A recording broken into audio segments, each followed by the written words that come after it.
Orang udara.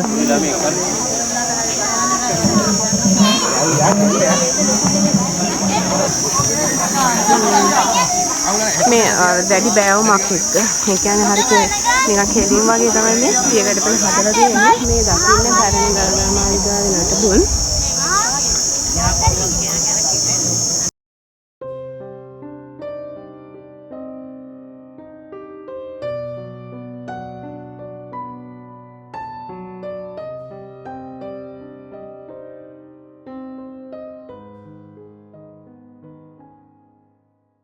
Hello යාළුවනේ කොහොමද ඔයාලට අද අපි ඇවිල්ලා ඉන්නේ ඓතිහාසික යාපහුව රාජධානිය බලන්න මේ යාපහුව රාජධානියට ඇතුළු වෙන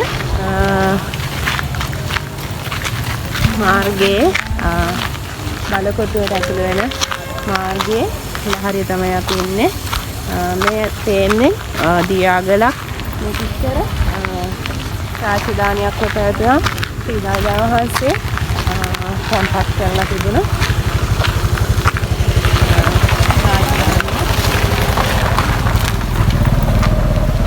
මේ දියාගල් සහ ප්‍රාකාර බැඳුවලේ මේ රාජධානිය සමන්විත වෙනවා.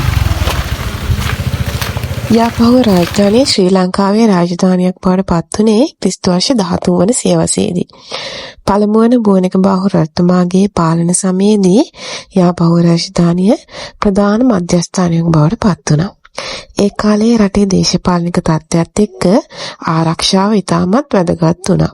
ඒ නිසා මේ වගේ ස්වාභාවිකවම ආරක්ෂිත පර්වතයක් මත රාජධානියක් ගොඩනැගීම ඉතාමත් සුවිශේෂී දෙයක්.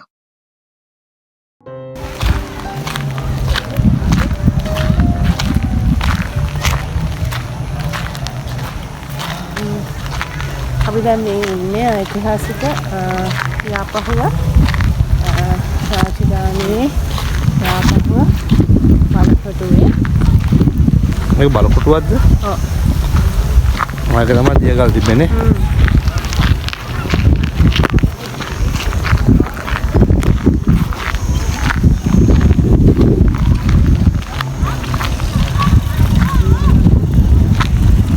යාපහුව 13 වන සියවසේ අගභාගයේ තමයි ශ්‍රී ලංකාවේ අගනුවරක් ලෙස භාවිතා කරලා තියෙන අගනුවරක් ලෙස පැවතලා තියෙන්නේ. මේ දයන්ත පර්වතය අපට අරගෙන දයන්ත පර්වතය මේක 90ක් විතර උසයි.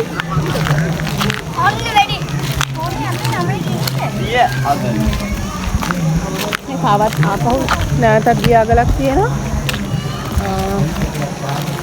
මැකිර ශ්‍රී දළදා වහන්සේ කාලයක් පාණ්ඩ යන ගෙන් ආරක්ෂා කරගන්න ශ්‍රී දළදා වහන්සේගේ ආරක්ෂාව සඳහා තමයි මේ ආපහු බලකොටුව භාවිතා කරලා තියෙනවා ශ්‍රී දළදා වහන්සේ තැන්පත් කරන්න අපි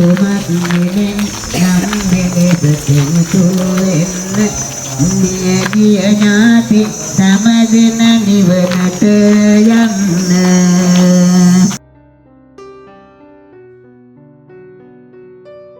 යාපහුව රාජධානිය ගැන කතා කරනකොට ඒ කාලයේ ශ්‍රී ලංකාවේ තිබුණු දේශපාලනික තත්ත්වයක් මතක් කරන්න ඕන.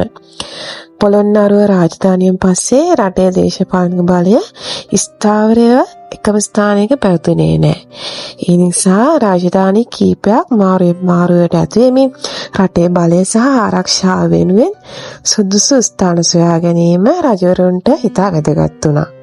මේ පසුබිම තුළ තමයි යාපහුව වැනි ස්වාභාවිකව ආරක්ෂිත ස්ථානයකට විශේෂ වැදගත්කමක් ලැබුණේ. ක්‍රිස්තු වර්ෂ 13 වන සියවසේදී පළමුවෙනි බෝනකබාහු රජතුමා යාපහුව තම රාජධානිය කරගත්තා.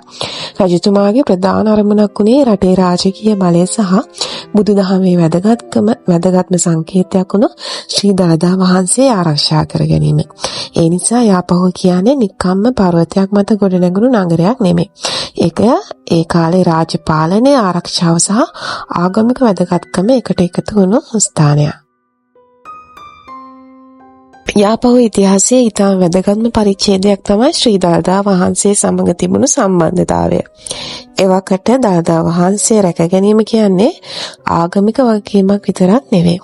දළදා වහන්සේ සතු වීම රජුගේ රාජ්‍ය බලයටත් විශාල සංකේතාත්මක වැදගත්කමක් තිබුණා.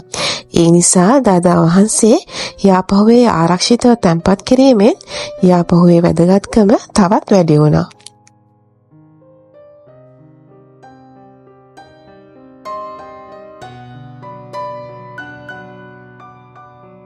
යාපහුවේ විශේෂත්වය තමයි අපි මේ දකින පර්වතය ස්වාභාවික ආරක්ෂක බලකොටුවක් වශයෙන් භාවිතා කිරීමට හැකිවීම.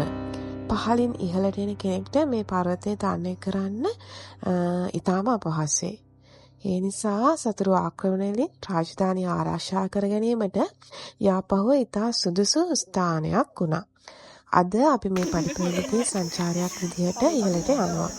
නමුත් අතීතයේදී මේ මාර්ගය රාජධානී ආරක්ෂිත ප්‍රදේශයකට පිවිසෙන වැදගත් මාර්ගයක් වෙන්න ඇතයි කියලා තමයි අපිට හිතෙන්නේ. මේ එහෙම හිතෙනකොට මේ ස්ථානයේ ඉතිහාසය තවත් වෙනස්ම විදිහකට අපිට දැනෙනවා.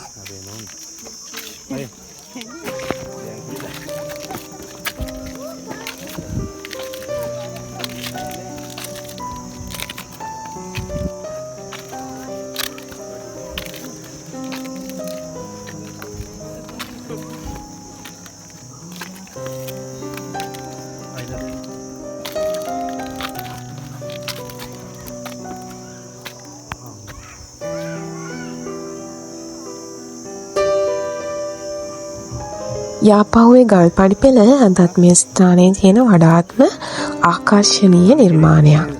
මේ පඩිපෙළ දෙපස තියෙන සිංහ රූප, අලි රූප, නර්තන රූප සහ අනිකුත් කැටයම් වලින් ඒ කාලේ හිටපු ශිල්පීන්ගේ දක්ෂතාවය පැහැදිලිව පේනවා. විශේෂයෙන්ම මේ කැටයම් වල තියෙන සියුම් විස්තර බලද්දී ඒවා නිර්මාණය කර ශිල්පීන් සතුව තිබුණු විශිෂ්ට කලා හැකියාව ගැන අපිට අදත් පුදුම වෙන්න පුළුවන්. අපරාධුරේට මගෙන් තිබ්බ අපිට ටිකක් කලින් ආවනා.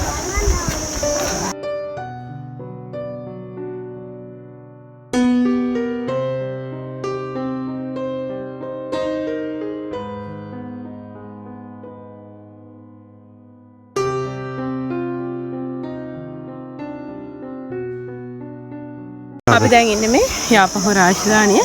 මේ යාපහුව රාජධානිය ප්‍රධානත්වයක් දරන, ඒ කියන්නේ විශේෂත්වයක් දරන තව එක් අංගයක් තමයි මේ පියගැට පෙළ. මේ පියගැට පෙළ කොටස් 3කින් සමාන්විත වෙනවා. මේ මැද හරිය තියෙන විසිතුරු පියගැට පෙළ. ඊට පස්සේ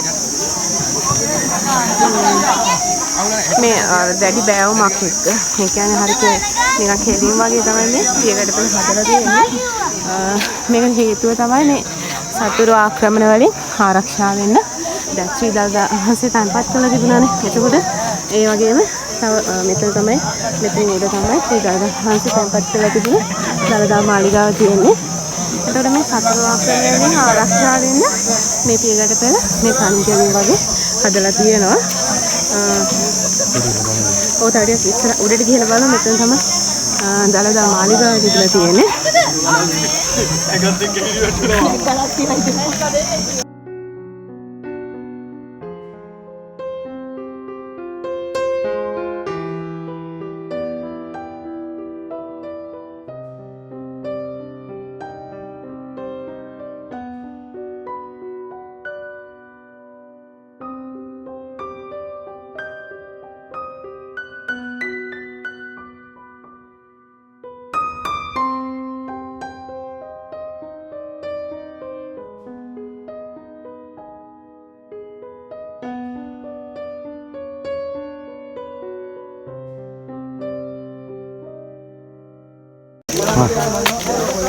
මේ රුපියල් 10 ගැන දෙන්නේ.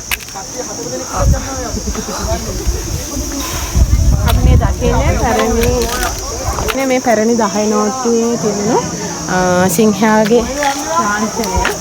මේ අපේ සිංහයාගේ ලාංඡනය තමයි ඔයාලට මතකයි ඉස්සර පොළ පාට තිබුණ 10 නෝට්ටුවේ තියෙන්නේ. මෙතන මේ 5 නෝට්ටුව 1000යි මේ දළදා මාලිගාව, පැරණි දළදා මාලිගාව දකින්න පුළුවන් වෙන්නේ.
අපි මේ දකින්නේ පැරණි දළදා මාලිගාවේ නටබුන්.